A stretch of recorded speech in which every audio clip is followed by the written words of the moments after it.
নিজের স্ত্রী ছাড়া এই হলো একমাত্র নারী যার সঙ্গে শারীরিক সম্পর্ক করলে কোনো পাপ হয় না। হিন্দু ধর্মশাস্ত্র অনুসারে একাধিক বিবাহ কিংবা একাধিক নারীর সঙ্গে সম্পর্ক স্থাপন করাকে মহাপাপ হিসাবে গণ্য করা হয়, কিন্তু এ হলো একমাত্র স্ত্রী। যে কোনো পুরুষ এই নারীর সঙ্গে সম্পর্ক করলে কোনো পাপ হয় না। রাধে রাধে বন্ধুরা, ইউনিভার্সাল কোর্স ডায়েরি চ্যানেলে বন্ধুদের স্বাগত। একবার দেবর্ষি নারদ নারায়ণ নাম জপ করতে করতে যমরাজের দরবারে এসে উপস্থিত হন। তখন মৃত্যুর দেবতা যমরাজ এক সুসজ্জিত বৃহদাকার সিংহাসনে উপবিষ্ট ছিলেন এবং মনুষ্যজাতির পাপ ও পুণ্য এবং কর্মফলের হিসাবরক্ষক অর্থাৎ চিত্রগুপ্ত স্বয়ং যমরাজের পাশেই বসেছিলেন। দেবর্ষি নারদ মুনিকে যমপুরীতে আসতে দেখে স্বয়ং যমরাজ তাকে স্বাগত জানান এবং বলেন যে, হে নারদ মুনি, আপনার আগমনে যমপুরী ধন্য। আপনি যমপুরীতে এসেছেন বিশেষ কোনো কারণে। তো হে দেবর্ষি, আপনার আগমনের কারণ বলুন। দেবর্ষি নারদ মুনিও যমরাজকে প্রণাম জানান এবং বলেন, হে ধর্মরাজ, আপনি তো মৃত্যু ন্যায় এবং পাপ পুণ্যের দেবতা। কর্ম অনুসারে সমগ্র মনুষ্যজাতির পাপ পুণ্যের ফল আপনি প্রদান করে থাকেন। আপনার প্রদান করা ফল এবং মানুষের কর্ম অনুসারে পাপিষ্ঠ ব্যক্তিদের স্থান হয় নরকে আর পুণ্যবান ব্যক্তিদের স্থান হয় স্বর্গে। আপনার কাছে সমগ্র মানবজাতির পাপ পুণ্যের হিসাব রয়েছে, তাই আমি আপনার কাছে এক বিচিত্র প্রশ্ন নিয়ে উপস্থিত হয়েছি। আপনি আমার এই প্রশ্নের যথাযথ উত্তর প্রদান করে আমাকে কৃতার্থ করুন। ধর্মরাজ বলেন, হে দেবর্ষি, আপনি ঠিকই বলেছেন। আমার কাছে ত্রিলোকের সমস্ত প্রাণীর পাপ ও পুণ্যের বিবরণ রয়েছে আর প্রভু আমাকে এই দায়িত্বই দিয়েছেন। আমি তো কেবলমাত্র মনুষ্য জাতির কর্মফল অনুসারে তাদের পাপ পুণ্যের ফল প্রদান করে থাকি। হে নারদ মুনি, আপনার মনেও কোনো জিজ্ঞাসা থাকলে আপনি নির্দ্বিধায় বলুন। আমি যথাযথ চেষ্টা করব আপনার এই প্রশ্নের উত্তর দেওয়ার। নারদ মুনি বলেন, হে ধর্মরাজ, শাস্ত্রানুসারে একজন পুরুষ কেবল একটি মাত্রই বিবাহ করতে পারে এবং একজন স্ত্রীর সাথেই সম্পর্ক স্থাপন করতে পারে। কিন্তু হে ধর্মরাজ, আমি এও দেখেছি যে একজন পুরুষ একাধিক বিবাহ করে, নিজের স্ত্রী থাকা সত্ত্বেও অন্যান্য অনেক নারীর সঙ্গে সম্পর্ক স্থাপন করে। কিন্তু এটা কি পাপ নয়? এমন মানুষের ঠাঁই কি নরকে হওয়া উচিত নয়? একজন পুরুষ কি একাধিক বিবাহ করতে পারে? এ বিষয়ে শাস্ত্র কি বলে? আপনি সবিস্তারে ব্যাখ্যা দিন এবং আমার মনের শঙ্কা দূর করুন। রাধে রাধে বন্ধুরা, ইউনিভার্সাল কোর্স ডায়েরি চ্যানেলে সবাইকে স্বাগত। বন্ধুরা, ভিডিওটি যদি ভালো লাগে তো প্লিজ একটি লাইক করো আর চ্যানেলটি সাবস্ক্রাইব করে এনকারেজ করো, কারণ তোমাদের একটি সাবস্ক্রাইব পরবর্তী আরও একটি নতুন ভিডিও বানানোর জন্য খুবই প্রয়োজন।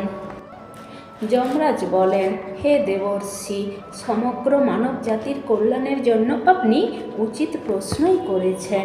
এই বিশ্ব সংসারে একজন পুরুষ একাধিক বিবাহ করে থাকে, এটা উচিত কিংবা নয়? এই প্রশ্নের উত্তর দেওয়ার আগে আমি আপনাকে একটি কাহিনী শোনাবো। আপনি দয়া করে আমার এই কথা ধ্যান সহকারে শুনুন, তাহলেই আপনি এই কাহিনীর মাধ্যমে আপনার প্রশ্নের উত্তর পেয়ে যাবেন।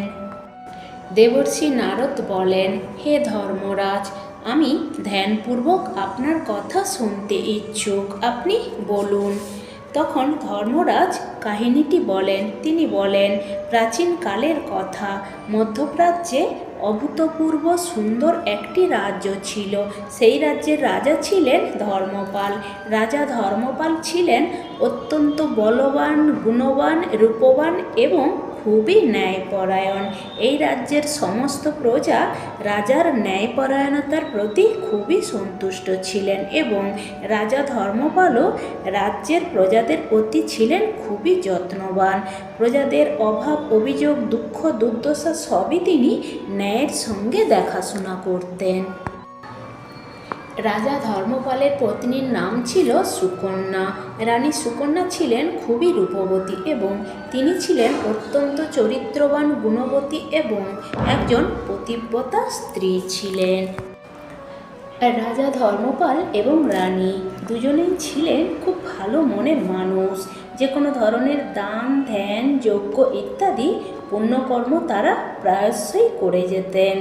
এদের এই সাম্রাজ্যে সব কিছুই ছিল, কিন্তু তবুও একটিমাত্র কারণেই রাজা ও রানী এবং রাজ্যের সমস্ত প্রজা খুবই অসুখী ছিল, কারণ মহারাজা ধর্মপাল এবং রানী সুকন্যা ছিলেন নিঃসন্তান। তাদের কোনো সন্তান ছিল না। এই কারণে রাজা ধর্মপাল খুবই দুঃখী ছিলেন এবং সদা সর্বদা তিনি চিন্তামগ্ন থাকতেন। আর রাজার এই অসুখী অবস্থা দেখে প্রজাগণও অসুখী ছিলেন। পুত্র প্রাপ্তির জন্য রাজা ধর্মপাল একাধিক বৈদ্যের শরণাপন্ন হন। দান, ধ্যান ও ব্রতের মতো অনেক পুণ্যকর্ম করেন, কিন্তু কোনো কিছুতেই কোনো লাভ হয় না। একদিন রাজ্যের সমস্ত প্রজা রাজার দরবারে আসে এবং বলে, হে মহারাজ, পুত্র প্রাপ্তির জন্য আপনার দ্বিতীয় বিবাহ করা উচিত। কিন্তু রাজা এতে অসম্মতি প্রকাশ করেন, কারণ পত্নী সুকন্যাকে তিনি খুবই ভালোবাসতেন। তাই তিনি কোনোভাবেই চান না যে তার কোনো আচরণে পত্নী সুকন্যা দুঃখ পাক। তাছাড়া শাস্ত্রের বিধানও রাজা ধর্মপাল মেনে চলতেন।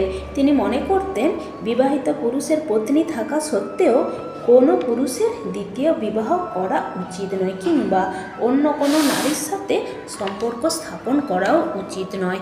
কেবলমাত্র নিজের পত্নীর প্রতি একনিষ্ঠ থাকা উচিত। এক মাতা পশুর সঙ্গে যেমন দুটি নরপশু থাকা উচিত নয়, ঠিক তেমনি একজন পুরুষের সাথে দুইজন স্ত্রী কখনোই সুখে থাকতে পারে না। যেসব পুরুষেরা নিজেদের বিবাহিত পত্নী থাকা সত্ত্বেও অন্য নারীর কাছে যায়, তাদের সঙ্গে শারীরিক সম্পর্ক করে, তারা খুবই অন্যায় করে। আর এই পাপকর্মের কারণেই তাদের নরকের বিভিন্ন প্রকার শাস্তি ভোগ করতে হয়।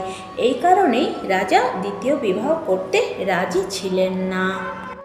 তখন রাজ্যের প্রজাগণ মহারানী সুকন্যার কাছে যায় এবং সন্তান প্রাপ্তির জন্য রাজার দ্বিতীয় বিবাহ সম্পর্কে বুঝিয়ে বলে। রানীও রাজাকে বোঝানোর চেষ্টা করেন। তিনি বলেন, হে স্বামী, আপনি দ্বিতীয় বিবাহ করুন, কারণ ভবিষ্যতে আমাদের রাজ্যের জন্য একজন রাজার খুবই প্রয়োজন। কিন্তু রাজা ধর্মপাল রানীর কথাতেও রাজি হন না। তিনি বলেন, হে প্রিয়ে, যদি আমি দ্বিতীয় বিবাহ করি তাহলে আমি পাপের ভাগীদার হব এবং ফলস্বরূপ আমাকে নরকের শাস্তিও ভোগ করতে হবে। তাছাড়া আমি দ্বিতীয় বিবাহ করলে তাতে কি তুমি খুশি থাকতে পারবে? তখন রানী সুকন্যা বলে, হে স্বামী, আপনার খুশিতেই আমার খুশি। আপনি বিবাহ করুন। সতীনকে আমি আমার ছোট বোন হিসাবেই ভালোবাসবো। এতে আমার কোনো কষ্টমাত্র নেই। আমি অনুমতি দিচ্ছি, আপনি দ্বিতীয় বিবাহ করুন। মহারাজা বলে, হে দেবী, এই ঘোর অন্যায় আমি করতে পারবো না। নিজের স্ত্রী থাকা সত্ত্বেও অন্য কোনো স্ত্রীর সঙ্গে সম্পর্ক স্থাপন করে পাপের ভাগীদার আমি হতে পারবো না। এই মহাপাপ থেকে আমাকে কে বাঁচাবে? এদিকে স্বর্গলোক থেকে মৃত পূর্বজগণ মহারাজের এই ঘটনাক্রম নিরীক্ষণ করছিলেন। তারা ভাবছিলেন, যদি মহারাজের পুত্র প্রাপ্তি না হয় তাহলে এই কুলের বিনাশ হবে। এইভাবে পূর্বজগণ অত্যন্ত চিন্তিত ও দুঃখিত ছিলেন। একদিন সমস্ত মৃত পূর্বজ স্বপ্নে মহারাজকে দর্শন দেন এবং বলেন, হে পুত্র, তোমার কারণেই আজ আমাদের এই দুর্গতি, আমাদের কুলবংশের বিনাশ হচ্ছে। মহারাজা বলেন, হে পূর্বজ, আমি এমন কোন পাপ করেছি যাতে আপনারা এত দুঃখী, আপনাদের আত্মার শান্তির জন্য যদি কোনো উপায় থাকে তাহলে আমি তা অবশ্যই করব। পূর্বজগণ বলেন, হে পুত্র, আমাদের মুক্তির একমাত্র উপায় হলো তোমার সন্তান। যদি তুমি সন্তান জন্ম দিতে না পারো তাহলে আমাদেরও নরকে যেতে হবে, আমাদের বংশ নির্বংশ হয়ে যাবে। এই কারণে হে পুত্র, আমাদের বিনম্র নিবেদন, তুমি দ্বিতীয় বিবাহ করো। পুত্র প্রাপ্তি বিনা মানুষের সদ্গতি কখনোই সম্ভব নয়। পুত্রই মাতা পিতাকে উদ্ধার করে, তাদের মোক্ষ বা মুক্তি পুত্র বিনা হয় না। পুত্র যখন শ্রাদ্ধ বা পিণ্ডদান করে তখন আমাদের পাপ থেকে মুক্তি হয়। পুত্র যখন পৃথিবীলোকে দান ধ্যান ইত্যাদি পুণ্যকর্ম করে তখন আমাদের স্বর্গলোকে ভোজন প্রাপ্তি হয়ে থাকে। এই কারণেই হে পুত্র, তুমি শীঘ্রই পুত্র প্রাপ্তির জন্য দ্বিতীয় বিবাহ করো। কিন্তু পূর্বজগণের কথা শুনেও মহারাজ এতে রাজি হন না। তখন সমস্ত পূর্বজগণ নিরাশ হয়ে যমরাজের কাছে যান এবং বলেন, হে ধর্মরাজ, কৃপা করুন, আমাদের কুলবংশের রক্ষা করুন। আমাদের পুত্রের কোনো সন্তান নেই, আর সন্তান ছাড়া কুলবংশ রক্ষা করা কখনোই সম্ভব নয়। তাই আপনি আমাদের পুত্রের দ্বিতীয় বিবাহের আদেশ প্রদান করুন। যমরাজ বলেন, হে মহাত্মাগণ, আমি অবশ্যই আপনাদের পুত্রকে বোঝাবো এবং পুত্র প্রাপ্তির জন্য অনুপ্রেরিত করব। একথা বলে যমরাজ পৃথিবী লোকে আসেন এবং এক সাধুর ছদ্মবেশ ধারণ করে রাজা ধর্মপালের দরবারে পৌঁছান। এই সাধুকে দেখে মহারাজ ধর্মপাল খুবই প্রসন্ন হন এবং যথাযোগ্য খাতির ও আপ্যায়ন করতে থাকেন। এরপর রাজা বলেন, হে মহাত্মা, আপনি কে, কি বা আপনার পরিচয়, আর আমার দরবারে আপনার আগমনের কারণই বা কি? এসব কিছুই আমি জানি না, তবে আপনার মুখমণ্ডলের তেজ দেখে আপনাকে কোনো বড় তপস্বী বলেই মনে হচ্ছে। তখন ওই সাধু বলে, হে বৎস, আমি স্বয়ং যমরাজ, তোমার পূর্বজগণের অনুরোধেই আমি তোমার সঙ্গে সাক্ষাৎ করতে এসেছি। সাধু বলে, তুমি তোমার পূর্বজগণকে রুষ্ট করেছ, তোমার কারণেই পুরো সাম্রাজ্য ধ্বংস হয়ে যাবে। পুত্রপ্রাপ্তি বিনা তোমার মহা দুর্গতি হবে এবং তুমি মোক্ষ লাভও করতে পারবে না। শাস্ত্রানুসারে পুত্রপ্রাপ্তি বিনা কোনো দিন মোক্ষ লাভ হয় না। তখন রাজা ধর্মপাল বলেন, আমি এ বিষয়ে অবগত, কিন্তু তবুও দ্বিতীয় বিবাহ করে আমি পাপের ভাগীদার হতে চাই না। এর চেয়ে ভালো পুত্রহীন জীবনযাপন করা।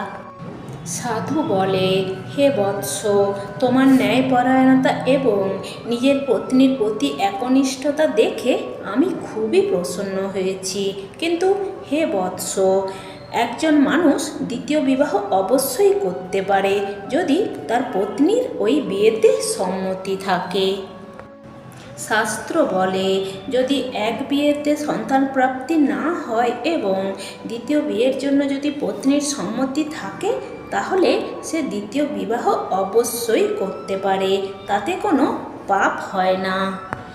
স্বয়ং যমরাজের মুখ থেকে এই কথা শুনে রাজা ধর্মপাল খুবই প্রসন্ন হন এবং ধর্মরাজকে ধন্যবাদ জ্ঞাপন করেন, আর যমরাজও ওই স্থান থেকে অন্তর্ধান হয়ে যান। রাজা ধর্মপাল আপন পত্নী সুকন্যার কাছে যান এবং দ্বিতীয় বিবাহের অনুমতি চান। রানীও এই বিয়েতে সম্মতি দেন। মহারানী সুকন্যার সহমতে রাজা দ্বিতীয় বিবাহ করেন, যার ফলস্বরূপ তাদের এক সুন্দর পুত্র প্রাপ্তি হয়। অপরদিকে সমস্ত পূর্বজগণও অত্যন্ত আনন্দিত হন এবং বারবার যমরাজকে ধন্যবাদ জ্ঞাপন করেন। তো বন্ধুরা, ভিডিওটি কেমন লাগলো কমেন্ট করে জানাও, আর মন থেকে ভালোবেসে একবার বলো রাধে রাধে।